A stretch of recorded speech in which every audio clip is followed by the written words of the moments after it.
So this is a follow-up video to the previous video where I was talking about Inphonik RX1200, that is, which is like a remake of the SP1200, minus quite a bit of features that the SP1200 have, but some modern day things that help to make it actually a little bit better in some ways, depending on the person and what they like. But this time I wanted to do, I'll definitely let you hear what it sounds like, but I'm not going to use their drums. I put some drums in here, my drums that I'm going to use. Okay, so here's the hat, snare, kick. So I put them in here, and I'm going to do something to show you, for those that can't get it, that you could definitely use something else to get the 1200. Now, if you go to, I think it's in their website, I want to say, if I'm not mistaken, they tell you what the bit rate is for it. And so I'll have to look it up to get it for you. If I'm not mistaken, the bit rate, I know it's obviously 12 bit rate, but I can't remember what the kilohertz portion is. I want to say it's like 21. It's like 21. Let me see if I can find it for you. Give me 1 second here while I look for the bit rate for you. Hold on, let's see. The bit rate is 21 and some change, and I can't remember. Now, I don't know what the original SP bit rate was, to be honest with you. Where is it, though? I know it tells me. I do not know what that original was. I just know that I'm sure oh, here we go. 26.041 kilohertz. So I'm going to use a plugin that is on iOS, by the way, in case you're wondering. And if you haven't used this plugin, it's called BitJuggler Tone Boosters. In fact, you can get it on desktop. The demo version is open to use for free. And then, of course, I always say support them. So I bought it, but I'm trying to find it. It's called BitJuggler, and it seems to be, maybe it's under Tone Booster on here. There it is, TB. All right, BitJuggler, one of my favorite Tone Booster plugins. I'm going to put BitJuggler on, let's say, this track, so I only have to do it one time. Now, BitJuggler has a vintage sampler, which sets it at 12 bits. Now, theirs is set at 32, but just so we could try to make it and see, one of the things I like about them is they let you plug in the number. So we're going to put in 26041. 26041. Okay. Ooh, well, I don't know what it did there. 26041. Did I get that right? Nope. 041 kilohertz. That work? They put hertz. I'm assuming it means kilohertz. That's fine with me. And then I'm gonna leave everything else the same because I don't really want to go through trying to figure all this stuff out here. But I'm confident. I'm fine with that, with using that rate. All right, so there we go. So now, what that means is that everything that passes through the drum here this is my group track for this one. We'll have that. Now, this one obviously has the RX12 on here, and I put the same samples in. So here's what they sound like in here. They're set with a 33. I took the filter off, put it as stereo. And the reason I took the filter off is because I think the original would have had the dynamic on there, but I'm trying to get you to just hear the difference between the 12-bit thing. I'm not trying to really, and most of the patches or the presets I saw in there did not have the dynamic filter on, even though I think that's what the original might have had. And the only thing I did in here was took some of the decay off on the hi-hat, so you don't have to hear this. Well, really, there's not much there to hear, so we'll leave it up. Why not? And then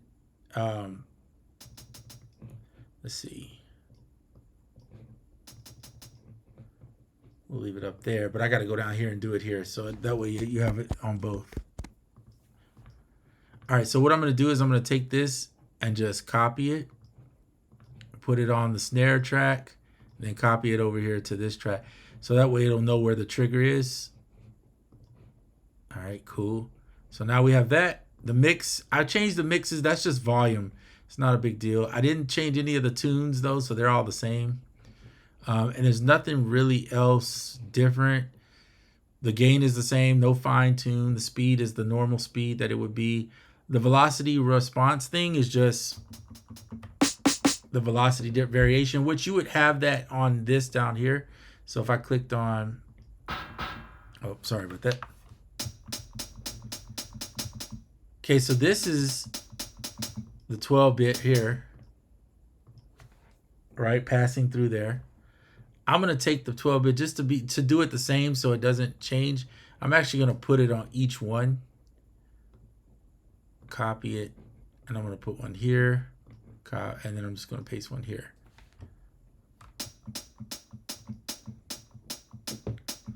So this is 12-bit,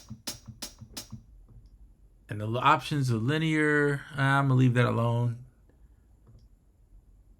and I'm gonna leave that alone. So let's listen to them together. Now, what I have to do this, I'm gonna reduce one of these so I don't have so much going on here. Okay, so at least I can still click on which track I want to click on. All right, so let's do the kick. All right, so here's the kick with the RX. I have to go back to C1. Here's the kick with the BitJuggler. It's a lot dirtier. Let's put the volume on 0. Because I think it might have to do with volume.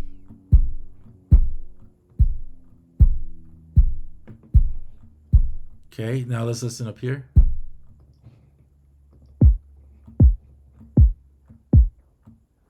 Way different. Let's see what's going on with the RX and maybe we could figure out here. Why is that one so... Okay, the mix is fine because there's nothing.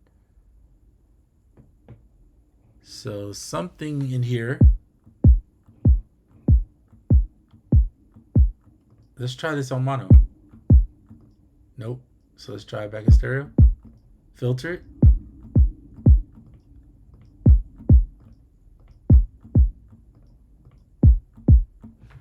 Sounds pretty good though. Can't deny that. Let's see if there's something in the settings to... Nope, that's all fine. Didn't do anything there, just checking around. Switch to decay, is still fine. Mix is fine. So you can hear a distinct difference. Let's go back to... Oh, maybe that's why, hold on. That would be... Sorry, because this one's on C1 and the RX, and then... Or not C1. I think it's C1 or C2. I can't remember. This one is on C3, so I have to switch back. So if I mess up, then that's what it is. Okay, there you go. Then listen to this one for the RX. Switch back. Now switch back. I'm gonna try. Let me see if I can do this. There we go. I figured it out. Now I don't have to switch my octaves on my keyboard. Oops. Okay, you hear that? Now I'm gonna switch back. Switch back to BitJuggler. Now this one's volume is louder, so I'm gonna bring it back down to, it usually puts it at like a 12. So I'm gonna do minus 12 to try to match the volumes. There we go. Hear that one? So this one feels like, I don't know, there may be something else going on that I don't know about, but it feels like it's got a little more punch in it. That's what I'm hearing when I do it. I don't hear much anything different other than punch. That could have something to do with this velocity response. Let's turn the velocity response off because I don't know what this is doing, to be honest with you. All right, and let's go back to, so here's the one with BitJuggler. Sorry if you're hearing this keyboard shake. Okay, now let's go back to this one. So there's something better about the sound. If you're looking for sound, in my opinion, and this could be because the BitJuggler has some more settings that I don't know, and I don't know behind the scenes what they did to get this to sound exactly like that. I'm just showing you that there's some similarity in there, but there is some difference. So I don't know if there's something here I would need to turn up or change to make it more to closer to the sound. I don't know if this A&D analyst amount needs to be there. Let's just turn it up a little bit. Let me click on this kick.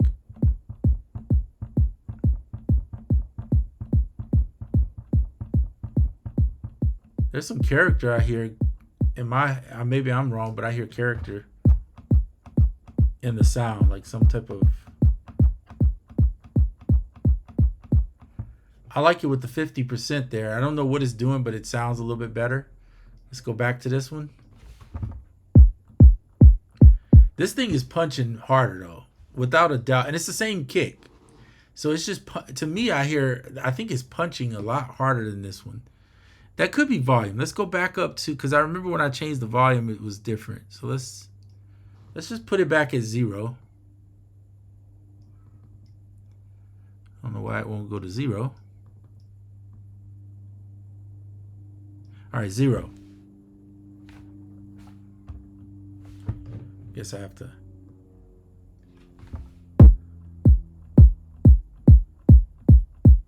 Yeah, I think that's the volume thing. Let's go back up to this one.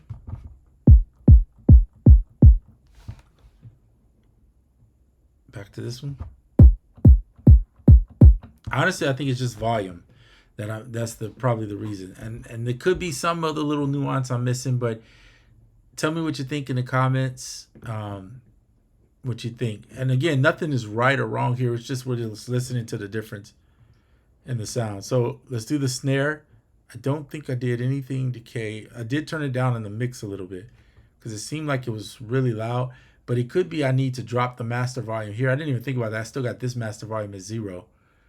So I'm just going to leave. Let's go here to this one.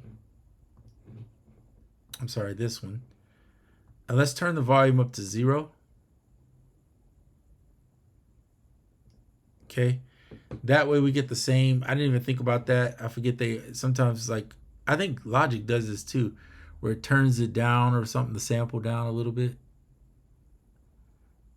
Oh my goodness, getting to 0 is pain. All right, there we go. All right, so now we got all zeros, so we shouldn't have that issue anymore. We won't spend that much time doing it. All right, so we're on the snare. Let's listen to the snare.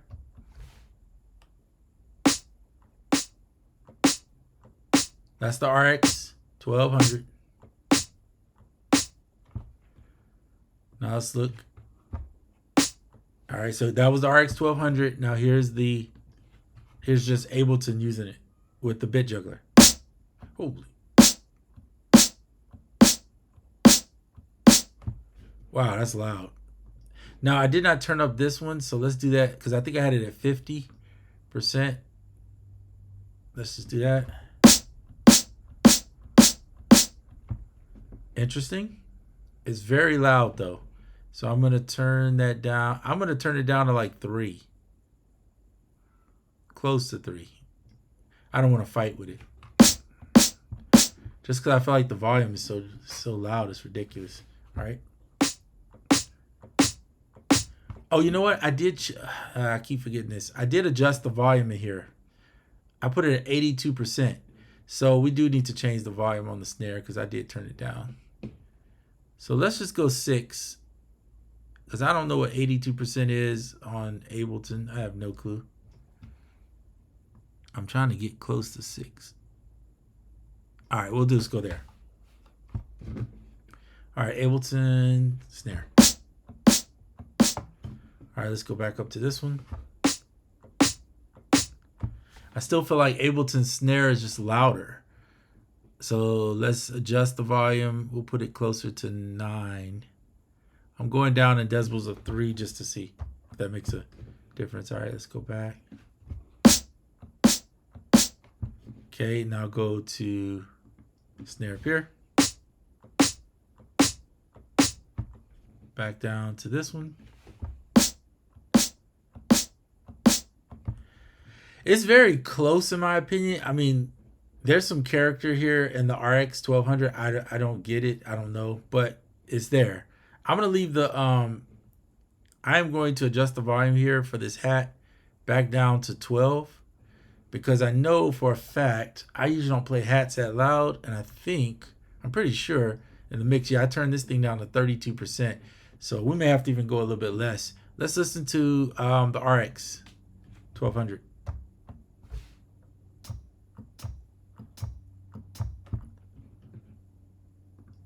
Now the Ableton. Don't get caught up in the sound. Sound matching and all this stuff is kind of can be the most challenging thing, I think, in my opinion. All right, let's do this. Let's turn it up a little bit here.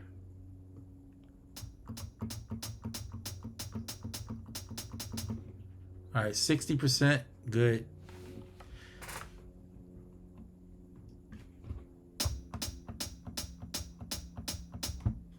Back up to here.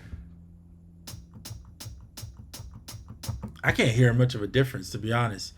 It's probably noticeable to somebody who is an what do they call that, audiophile, or somebody who's really has those special ears.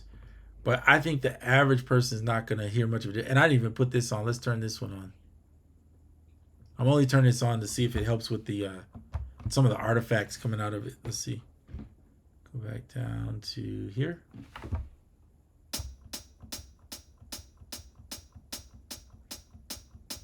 Really don't make a difference. I don't really hear what it's doing that much.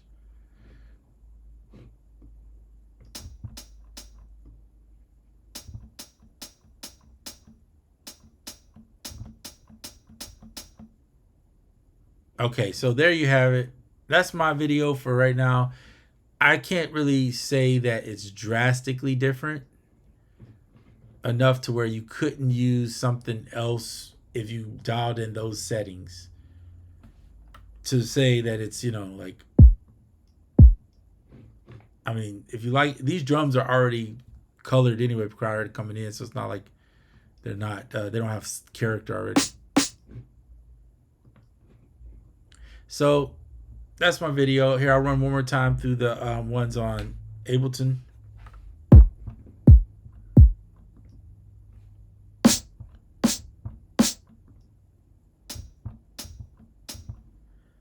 And the ones on the RX1200.